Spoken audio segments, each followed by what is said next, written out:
میں نے اپنی زندگی کا پہلا غسل اپنی ماں کو دیا تھا۔ وہی میری دنیا تھی اور وہی میری جینے کی وجہ۔ اپنی ماں کو غسل دیتے وقت میرا دل خون کے آنسو رو رہا تھا۔ میرے پاس جینے کی نہ کوئی وجہ بچی تھی، نہ ہی کوئی سہارا تھا۔ سمجھ نہیں آتا تھا کہ اب کیا ہوگا۔ 2-4 دن گزرنے کے بعد گھر میں کھانے کے لالے پڑنے لگے۔ کھانے کو کچھ بھی نہیں تھا۔ حالات بہت خراب تھے۔ ماں کے بعد میں اکیلی رہ گئی تھی۔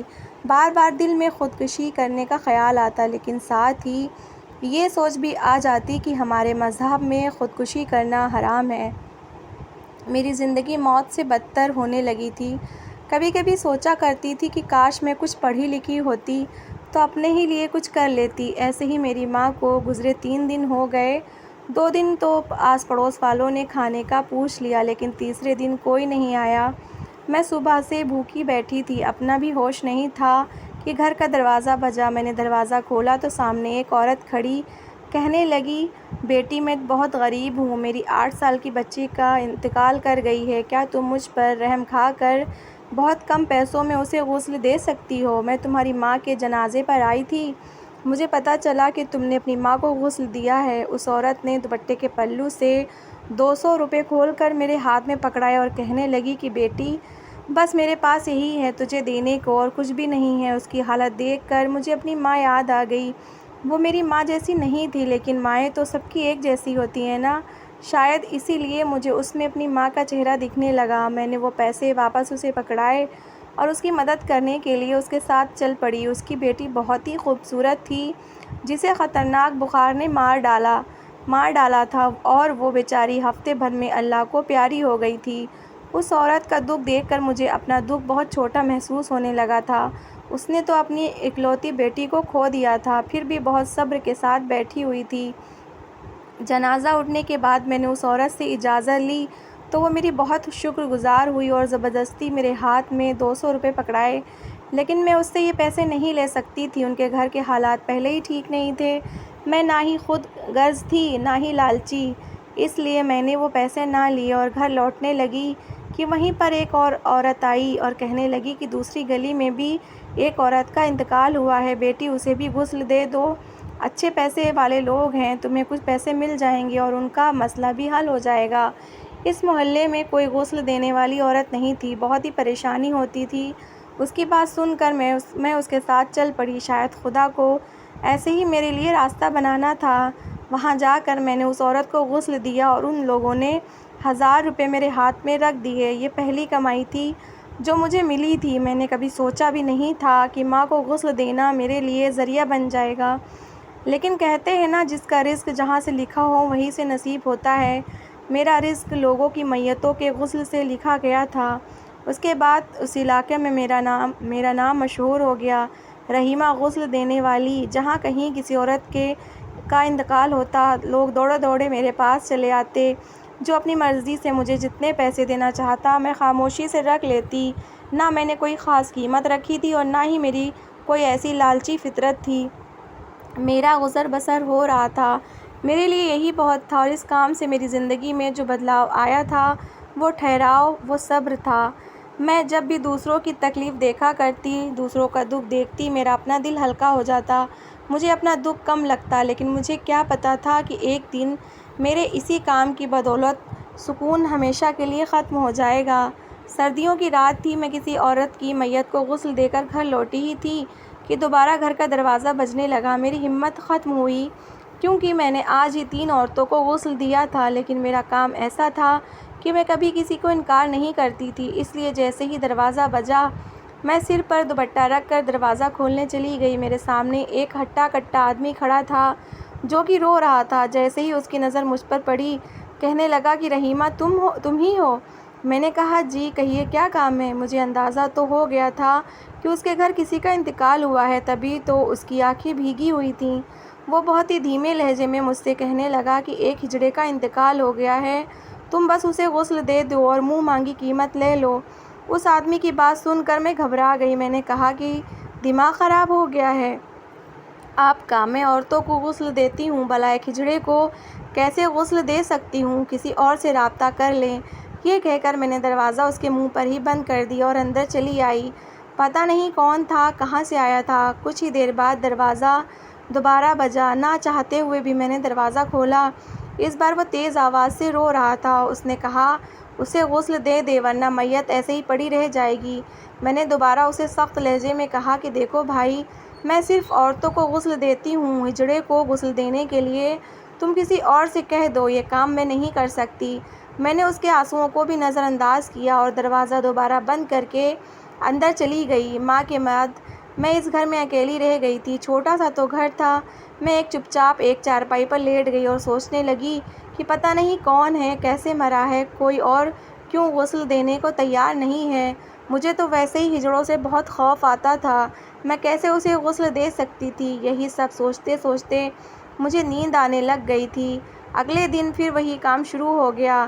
گھر کے کاموں سے فری ہو کر ایک میت غسل دینے جانا تھا، وہاں چلی گئی، لیکن وہاں سے واپسی میں مجھے وہی آدمی نظر آیا جو میرے گھر سے کچھ فاصلے پر کھڑا تھا اور مجھے ایسی نظروں سے دیکھ رہا تھا جیسے مدد کی بھیک مانگ رہا ہو۔ مجھے حیرت ہوئی کہ کل رات سے اب تک اسے غسل دینے والا کوئی نہیں ملا۔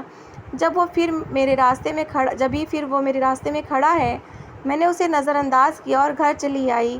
آج ایک ہی میت کو غسل دینا تھا، اس لیے میں نے آنے کے بعد قرآن کی تلاوت شروع کر دی۔ میں روزانہ ہی اپنی ماں کو پڑھ کر بخشا کرتی تھی۔ میری ماں نے میری خاطر ساری زندگی بہت دکھ جھیلے تھے اور اب میری باری تھی کہ میں انہیں اپنی تلاوت کے ذریعے سکون پہنچاتی تھی۔ ایسے ہی شام ہو گئی اور رات کا اندھیرا پھیلنے لگا۔ کچھ ہی دیر بعد گھر کا دروازہ بجا۔ مجھے لگا کہ شاید کسی کی میت کے لیے کوئی بلاوا آیا ہوگا، کیونکہ میرا کام ایسا تھا کہ رات میں بھی کوئی بلانے آ جاتا، اور جب سے میں نے یہ کام شروع کیا تھا کبھی کسی کو انکار نہ کیا تھا۔ میں نے دروازہ کھولا تو ہکا بکا رہ گئی، کیونکہ سامنے وہی آدمی کھڑا تھا۔ میرے آگے ہاتھ جوڑ کر کہنے لگا کہ دیکھو، انکار مت کرو، میں تمہیں کون سا کسی مرد کو غسل دینے کا کہہ رہا ہوں، ہجڑا ہی تو ہے، تمہیں کوئی گناہ تو نہیں ہوگا، وہ بیچارہ کب تک ایسے ہی پڑا رہے گا، اس کا کفن دفن بھی تو کرنا ہے نا۔ مجھے بہت زیادہ حیرت ہوئی کہ ایک دن گزر جانے پر بھی اس آدمی کو کوئی اور نہیں ملا تھا۔ وہ پھر میرے دروازے پر چلا آیا۔ میں نے صاف انکار کر دیا اور کہا کہ یہ میرے لیے ممکن نہیں ہے، تم کسی اور کو تلاش کر لو اور اب میرے دروازے پر نہ آنا۔ میں نے سختی سے کہتے ہوئے دروازہ بند کیا اور اندر آ کر سر پکڑ لیا۔ دل میں عجیب عجیب باتیں آ رہی تھیں۔ کیا مجھے کسی ہجڑے کو غسل دے دینا چاہیے تھا؟ اس طرح بار بار انکار کرنا مجھے خود بھی اچھا نہیں لگ رہا تھا، لیکن وہاں جانا بھی میرے لیے ممکن تو نہیں تھا۔ ایسے معاملات کی جانکاری مجھے نہیں تھی۔ میں انہی سوچوں میں گم سونے کے لیے لیٹی تو ماں کا چہرہ سامنے آ گیا۔ وہ بہت ہی خوبصورت لگ رہی تھیں۔ پتہ نہیں خواب میں ماں نے مجھے کیا کچھ کہا تھا۔ آنکھ کھلنے پر مجھے کچھ بھی یاد نہیں رہا تھا، صرف ماں کا چہرہ نظروں میں رہ گیا تھا۔ یہ چہرہ مجھے بس خوابوں میں ہی دکھنے والا تھا اور یہ احساس بہت تکلیف دیتا۔ جس ماں نے ساری زندگی مجھے اپنے آنچل میں چھپا رکھا، وہ ہمیشہ کے لیے مٹی میں چھپ گئی۔ دن تیزی سے گزر رہے تھے۔ میرا دکھ بہت حد تک کم ہو چکا تھا، لیکن ایک چیز تھی جو بہت عجیب تھی، وہ اس آدمی کا ہر رات میرے گھر پر آنا تھا۔ میں اب تک اسے نہ جانے کتنی بار انکار کر چکی تھی، لیکن پھر بھی پتہ نہیں کیوں وہ میری ہی دہلیز پر آتا تھا اور ہاتھ جوڑ کر کھڑا ہو جاتا۔ ماں کے انتقال کو 3 مہینے ہونے والے تھے اور ان 3 مہینوں میں زندگی پوری طرح بدل کر رہ گئی تھی۔ مجھے نہ صرف اکیلے رہنے کی عادت ہو چکی تھی، بلکہ میں نے اپنے لیے کمانا شروع کر دیا تھا۔ جب تک ماں زندہ تھی مجھے لگتا تھا کہ میں کچھ نہیں کر سکوں گی، لیکن ماں کے جانے کے بعد دھیرے دھیرے میں نے سب کچھ سیکھ لیا تھا۔ زندگی بڑی چیز ہوتی ہے، یہ کمانے کے ساتھ ساتھ انسان کو بہت کچھ سکھا دیتی ہے۔ تبھی میں اپنے پاسٹ کو بھول کر فیوچر میں جینا سیکھ گئی تھی۔ اب تو مجھے یہ تک یاد نہیں رہا تھا کس طرح میرے شوہر نے مجھے طلاق دے کر دھکے دے کر گھر سے نکالا تھا، میری ساس نندوں نے مجھ پر کیسے کیسے ظلم ڈھائے تھے۔ میں سب کو معاف کر چکی تھی، کیونکہ آگے بڑھنے کے لیے معاف کر دینا بہت ضروری ہوتا ہے۔ میری ماں نے مجھے یہی سکھایا تھا۔ میں زندگی میں آگے بڑھ چکی تھی۔ ایسے میں ایک رات پھر گھر کا دروازہ بجا۔ یہ میں اچھی طرح جانتی تھی کہ دروازے پر کون ہوگا، اور جیسے ہی میں نے دروازہ کھولا وہی آدمی میرے سامنے کھڑا تھا۔ میں نے روزانہ کی طرح پھر سے انکار کیا تو وہ پھر سے مجھ سے ضد کرنے لگا۔ سمجھ ہی نہیں آتا تھا کہ 15 دن گزر جانے کے باوجود بھی اس آدمی کو کیوں میرا ہی دروازہ ملتا ہے، اور 15 دنوں میں تو میت کی حالت بہت ہی خراب ہو جاتی ہے۔ میں نے اس سے کہا کہ تم کیوں اس ہجڑے کی میت کو اتنے دنوں تک گھر میں رکھ کر بیٹھے ہو؟ اگر کوئی غسل نہیں دینا چاہتا تو تم اسے ایسے ہی دفنا دو۔ میری بات سن کر اس نے انکار میں سر ہلا دیا اور کہنے لگا، نہ باجی، یہ ممکن نہیں ہے۔ اس کی وصیت تھی کہ پہلے اسے غسل دیا جائے گا اور پھر اس کو دفنایا جائے گا۔ اس آدمی کی بات سن کر میں نے کہا، ٹھیک ہے، پھر کسی اور کے پاس جاؤ، مجھے کیوں بار بار پریشان کرنے کے لیے چلے آتے ہو؟ میری بات سن کر اس نے ایک عجیب سی بات کہی۔ وہ کہنے لگا، میں کیا کروں؟ مرنے والے نے مرنے سے پہلے وصیت کی تھی کہ اس کا غسل تمہارے ہاتھوں سے ہو۔ بس اس کی وصیت کی خاطر میں بار بار یہاں آتا ہوں۔ اس آدمی کی یہ بات سن کے میں بڑی حیران ہوئی کہ ایسا کون سا ہجڑا تھا جو مجھ سے غسل چاہتا تھا، جبکہ میں تو کسی ہجڑے کو جانتی تک نہیں تھی۔ یہ بات سن کر میں اور انکار نہ کر سکی اور اسے اپنی قسمت کا لکھا مان کر اس آدمی کے ساتھ چل پڑی۔ وہ مجھے اپنے ساتھ بہت دور ایک کچی بستی میں لے گیا۔ مجھے خوف بھی محسوس ہو رہا تھا، سرد رات تھی، ہر طرف سناٹا تھا۔ دل میں یہ بھی خیال آتا تھا کہ کہیں میں نے کوئی غلط فیصلہ تو نہیں کر لیا۔ میں تو اس آدمی کو جانتی تک نہیں تھی، پتہ نہیں کیوں یہ 15 دنوں سے میرا ہی دروازہ بجا رہا تھا۔ وہ آدمی مجھے ایک چھوٹے سے گھر میں لے گیا۔ وہاں ایک کمرے میں ایک میت رکھی ہوئی تھی جس کے اوپر سفید چادر ڈال رکھی تھی۔ وہ کہنے لگا کہ بس اسے غسل دے دو، وہ جتنے چاہے پیسے لے لو۔ میں نے آج تک بہت سی میتوں کو غسل دیا تھا، مجھے کبھی ڈر نہیں لگا تھا، لیکن آج سرد رات میں اس گھر میں مجھے میت کو دیکھ کر ہی خوف آ رہا تھا۔ بڑی مشکل سے میں نے اس پر سے پڑی چادر ہٹائی اور جیسے ہی میری نظر اس چہرے پر پڑی، مجھے اپنی آنکھوں پر یقین نہ آیا۔ یہ کیسے ممکن تھا؟ مجھے لگا کہ میں کوئی بھیانک خواب دیکھ رہی ہوں اور پھر میں چکرا کر بے ہوش ہو گئی۔ اس آدمی نے مجھے ہوش دلایا تو میں اٹھ کر بیٹھی اور پھٹی پھٹی آنکھوں سے اپنے سامنے پڑی میت کو دیکھنے لگی۔ اس چہرے کو تو میں لاکھوں کی بھیڑ میں بھی پہچان سکتی تھی۔ یہی چہرہ تو تھا جس نے میری قسمت، میری زندگی بدل دی تھی، جس کی وجہ سے سب کچھ ختم ہو کر رہ گیا تھا۔ میں کیسے اس چہرے کو بھلا سکتی تھی؟ وہ ہجڑا کوئی اور نہیں بلکہ تبریز تھا، وہی تبریز جو میری بوا کا بیٹا تھا، اور میرے باپ نے بڑے مان سے بوا کے کہنے پر مجھے اس کے ساتھ رخصت کیا تھا۔ میرے باپ کو کیا پتا تھا کہ آنے والے وقت میں کیا ہونے والا ہے۔ بڑے مان، بڑے چاو سے بیاہ کر کے لے جانے والی میری بوا اگلے ہی دن ساس بن کر بیٹھی تھیں، اور شادی کی رات جو کچھ ہوا تھا وہ تو بیان کرنے کے قابل بھی نہیں تھا۔ میرا شوہر تبریز کمرے میں آیا، اس نے ایک نظر مجھ پر ڈالی اور کہنے لگا، میں تم سے شادی ہی نہیں کرنا چاہتا تھا، پتہ نہیں کیوں میری ماں نے تمہیں زبردستی میرے پلے باندھ دیا ہے۔ میں کسی اور سے محبت کرتا ہوں اور تمہارا نہیں ہو سکتا۔ یہ وہ الفاظ تھے جنہوں نے مجھے توڑ کر رکھ دیا۔ شادی کی پہلی رات ہی میرے شوہر نے اپنا بستر الگ کر لیا تھا اور میرے سارے ارمان مٹی میں مل گئے تھے، لیکن کہانی یہیں ختم نہیں ہوئی، بلکہ اگلے ہی دن سے میری بوا نے مجھے گھر کی نوکرانی کا درجہ دے دیا۔ میں سارا دن گھر کے کام کاج کرتی اور جب تبریز گھر لوٹ کر آتا تو وہ اس کے سامنے مجھے ہی برا بنا دیتی۔ وہ تو پہلے ہی شادی سے خوش نہیں تھا، اپنی ماں کی بات سنتا تو مجھ سے اور چڑ جاتا۔ میں جو یہ سوچ رہی تھی کہ اپنی محبت سے اس کا دل جیت لوں گی، وہ ہر گزرتے دن کے ساتھ میرے خلاف ہی ہوتا چلا گیا۔ بوا کا رویہ اتنا بگڑا کہ انہوں نے مجھ پر ہاتھ اٹھانا شروع کر دیا۔ میری بوا کی بیٹیاں جو میری نند تھیں، وہ بھی میرے ساتھ بہت برا برتاؤ کر رہی تھیں، اور آخر میں تبریز ان کے لیے تو میں کچھ بھی نہیں کہہ سکتی تھی، کچھ بھی نہیں تھی۔ جب ان کی ماں نے انہیں حد سے زیادہ میرے خلاف بھڑکایا تو وہ راتوں کو بھی گھر سے باہر رہنے لگے۔ میں خاموشی سے یہ سب کچھ برداشت کر رہی تھی کہ ایک نیا طوفان کھڑا ہو گیا۔ ایک رات ایک لڑکا ہمارے گھر میں کود کر آ گیا، پتہ نہیں وہ کون تھا، کیوں آیا تھا، مجھے بالکل بھی نہیں پتا تھا، لیکن بدنامی کا صحرا میرے سر پر باندھ دیا گیا۔ میری بوا نے اسے گھر کے آنگن میں دیکھ لیا اور ایسا ہنگامہ کھڑا کیا کہ سب لوگ اکٹھا ہو گئے۔ وہ لڑکا تو موقع دیکھ کر فرار ہو گیا، مگر بوا نے سب سے یہی کہا کہ کوئی رحیمہ سے ملنے کے لیے آیا تھا، لگتا ہے اس کا عاشق ہے۔ اس کی بات سن کر میرے قدموں تلے زمین نکل گئی۔ میں نے کہا کہ بالکل بھی ایسی کوئی بات نہیں، میرا کسی کے ساتھ کوئی چکر نہیں ہے۔ وہ کہنے لگی کہ کوئی وجہ تو ہوگی جو تمہارے باپ نے میرے مانگتے ہی تمہارا رشتہ تبریز کے ساتھ کر دیا۔ ان کی بات سن کر میں ہکا بکا رہ گئی کہ وہ میرے باپ کی بہن تھی، میرے ابا انہیں کیوں انکار کرتے، لیکن وہ تو مجھ پر کیچڑ اچھالنے پر تل گئی تھیں۔ اسی ہنگامے کے بیچ جب تبریز گھر لوٹے تو میری ساس نے انہیں بھی نمک مرچ لگا کر یہ سارا قصہ سنا دیا۔ پتہ نہیں وہ شاید پہلے سے ہی غصے میں تھے یا میری ساس کی باتوں نے انہیں غصہ دلایا تھا۔ وہ مجھے بری طرح پیٹنے لگے اور پھر کھڑے کھڑے انہوں نے مجھے طلاق دے کر گھر سے باہر نکال دیا۔ میں طلاق کا ڈبہ لے کر گھر لوٹی تو میرے ابا کو ہارٹ اٹیک آ گیا۔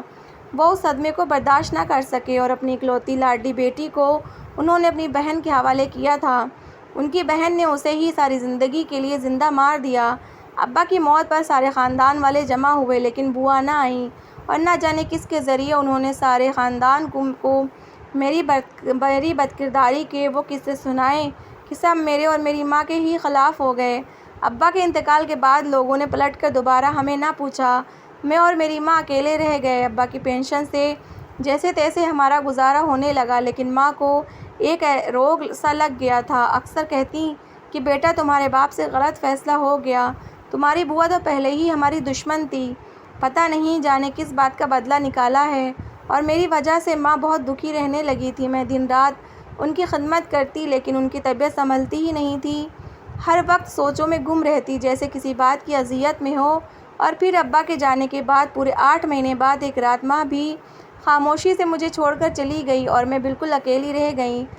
خاندان والے تو پہلے ہی مجھے بد کردار سمجھتے تھے لیکن اس لیے کوئی نہ آیا اور آس پڑوس والوں نے ہی جیسے تیسے ماں کے کفن دفن کا انتظام کیا۔ اس دن مجھے سمجھ آیا کہ دنیا کتنی ظالم ہے۔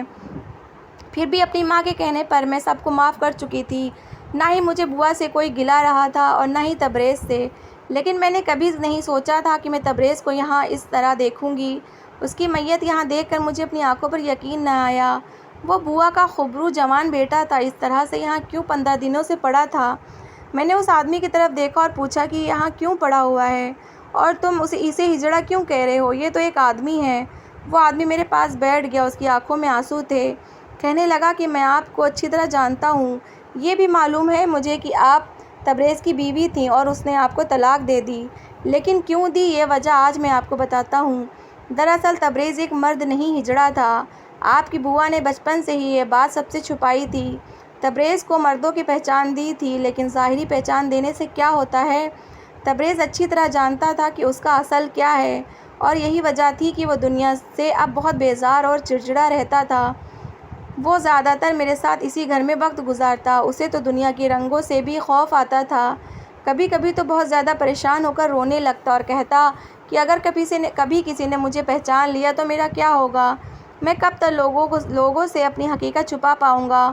وہ دن رات اسی دکھ سے گزر رہا تھا اور پھر ایک دن اس کی ماں نے اسے بتایا کہ وہ اس کی شادی آپ سے کر رہی ہیں۔ تبریز نے بہت منع کیا، اس نے اپنی ماں کو روکنے کی کوشش کی لیکن اس کی ماں کہنے لگی کہ اگر اس کی شادی ہو جائے گی تو دنیا اسے مرد سمجھے گی، پھر کبھی کوئی اس پر شک نہیں کر سکے گا کہ وہ ہجڑا ہے، لیکن اگر وہ شادی نہیں کرے گا تو لوگوں کے دلوں میں بہت سے سوال پیدا ہوں گے۔ دنیا کی زبانوں کو تالا لگانے کے لیے تبریز کی ماں نے آپ کا استعمال کیا۔ وہ جانتی تھیں کہ آپ کے ماں باپ سیدھے ہیں اور وہ آسانی سے آپ کا استعمال کر سکیں گی۔ تبریز کے لاکھ انکار کے باوجود اس کی ماں نے آپ کی اور اس کی شادی کروا دی۔ اسی لیے شادی کی رات وہ آپ کو چھوڑ کر میرے پاس چلا آیا تھا کیونکہ وہ کسی بھی طرح قابل نہیں تھا اور پھر ایسے ہی وقت گزرتا رہا تھا۔ تبریز اس زندگی سے تنگ آ چکا تھا۔ وہ جب بھی آپ کو اپنی ماں کے ہاتھوں سے ان کا شکار ہوتے دیکھتا تو میرے پاس آ کر خون کے آنسو روتا اور کہتا کہ اسے بہت زیادہ گلٹ محسوس ہوتا ہے کہ آپ کے ساتھ جو کچھ برا ہو رہا ہے اس کی وجہ سے ہو رہا ہے، اور وہ اپنی ماں کے آگے بے بس تھا۔ اور پھر ایک دن اس کی ماں نے جب آپ پر الزام لگایا تھا، تبریز جانتا تھا کہ آپ بے گناہ ہیں، لیکن اس کے باوجود اس نے اس بات کو وجہ بنا کر آپ کو طلاق دے دیا کہ آپ کو اپنی زندگی سے الگ کر سکے اور اس کا سچ بھی کسی کو پتہ نہ لگے۔ لیکن ایسا کر کے بھی تبریز کو سکون نہیں آیا تھا۔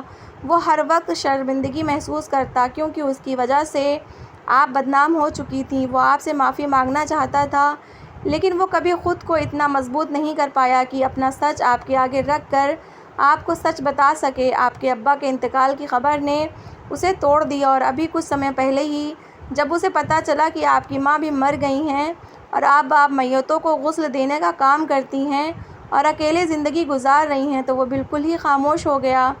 ہر وقت خود کو قصوروار ٹھہراتا رہتا اور روتا رہتا۔ پھر ایسے ہی ایک دن اسے ہارٹ اٹیک ہوا اور اس کے بعد اس کا انتقال ہو گیا، لیکن مرنے سے پہلے اس نے مجھے تاکید کی تھی کہ میں اس کے غسل کے لیے صرف آپ ہی کو بلاؤں تاکہ اس کا راز ہمیشہ راز ہی رہے اور کسی کو اس کی اصلیت نہ پتہ چلے، اور ساتھ ہی اس کی طرف سے آپ سے معافی بھی مانگ لوں اور اس کی حقیقت آپ کو بتا کر اس کی مجبوری بیان کر سکوں۔ وہ دنیا سے ڈرتا تھا، دنیا کے رویے سے ڈرتا تھا۔ اسے ڈر تھا کہ اگر کسی کو پتہ چلا کہ وہ ہجڑا ہے تو لوگ اسے کس نظر سے دیکھیں گے، کہیں اسے بھی تو گانے بجانے جیسا کام نہیں کرنا پڑے گا، اور اسی خوف نے اس کی پوری زندگی نگل لی تھی، یہاں تک کہ وہ میرے ساتھ اس چھوٹے سے گھر میں تنہائی میں مر گیا۔ لیکن اپنے گھر نہ گیا، آپ کے جانے کے بعد وہ اپنے گھر والوں سے بھی بہت دور ہو گیا تھا۔ میں آج آپ کے آگے ہاتھ جوڑ کر کہتا ہوں کہ میرے دوست کو معاف کر دیں، اسے غسل دیں تاکہ اس کو دفنایا جا سکے۔ تبریز کا سچ سن کر میری آنکھیں پھٹی کی پھٹی رہ گئی تھیں۔ یہ ایک ایسا سچ تھا جس سے میری پوری زندگی بے سکون ہو رہی تھی۔ میں تو اسے بہت ہی ظالم سمجھتی تھی، لیکن وہ خود بیچارہ اس سماج کے ظلم کا شکار تھا۔ اس سماج کے خوف سے اس نے اپنا آپ چھپا رکھا تھا۔ میں تو بہت پہلے ہی اسے معاف کر چکی تھی، لیکن اس کا سچ جاننے کے بعد میرے دل میں اس کے لیے بہت ہی عزت پیدا ہو گئی۔ میں حیران تھی کہ 15 دنوں بعد بھی اس کی میت خراب نہیں ہوئی۔ ایسا لگ رہا تھا جیسے کچھ دیر پہلے ہی اس کا انتقال ہوا ہو۔ میں نے اکیلے ہی اسے غسل دیا تھا۔ اس کے دوست نے اسے تنہائی میں اسے گھر کے پچھلے حصے میں دفن کر دیا تھا۔ تبریز کا راز ہم دونوں نے اپنے سینے میں دفن کر لیا تھا، اور میں رات کے اندھیرے میں ہی واپس اپنے گھر لوٹ آئی تھی۔ کچھ دنوں بعد مجھے پتہ چلا کہ تبریز کی بہن اس لڑکے کے ساتھ فرار ہو گئی تھی جو اس رات میری بوا کے گھر میں آیا تھا اور الزام میرے سر پر ڈالا گیا تھا۔ اس کے بھاگ جانے پر بوا برداشت نہ کر سکی تھیں اور انہوں نے خودکشی کر لی تھی۔ تبریز تو پہلے ہی مر گیا تھا۔ میری بوا کا سارا گھر تباہ ہو گیا تھا اور کہیں نہ کہیں اس کے پیچھے میری بوا کا ہاتھ تھا۔ کاش وہ تبریز کو پر اعتماد بناتیں، اسے اس کی پہچان کے ساتھ جینا سکھاتیں، دنیا سے لڑنا بتاتیں، دنیا کے سامنے اسے مرد ثابت کرنے کے چکر میں میری اور اس کی شادی نہ کرواتیں تو وہ آج زندہ ہوتا، ایک اچھی زندگی گزار رہا ہوتا۔ خیر، جو ہونا ہوتا ہے وہ تو ہو چکا تھا۔ یہ دنیا ایک مکافاتی عمل کی جگہ ہے، جس نے جیسا کیا وہ لوٹ کر اس تک آ ہی گیا۔ تو دوستو، کیسی لگی آپ کو میری کہانی؟ اگر کہانی اچھی لگی ہے تو پلیز اسے لائک کریے گا، شیئر کریے گا اور اپنی رائے کمنٹ باکس میں ضرور دیجیے گا، اور اچھی کہانیاں سننے کے لیے میرا چینل سبسکرائب کریے گا۔ Thanks for watching.